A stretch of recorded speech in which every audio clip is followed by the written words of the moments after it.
Mãe, pelo amor de Deus, mano, meu cachorro morreu. Me dá um minuto de silêncio com o meu cachorro. Pelo amor de Deus, mãe. Ô mãe, você para de falar. Porque você foi partir, ô Magrelin. Que saudade que eu sinto de tudinho. Que desde a época que eu parti você ficou.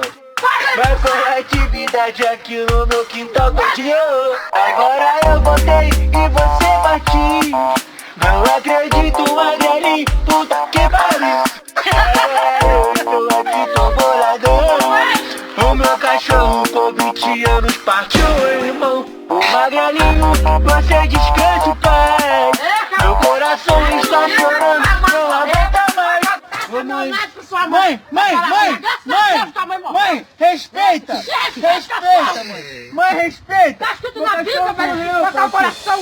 Meu cachorro morreu! E eu não quero saber! Onde você vai deixar meu cachorro? Acabou de morrer! Ele viaja pra...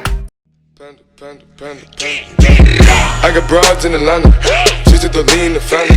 Credit cards in the scammers, hitting the licks in the van.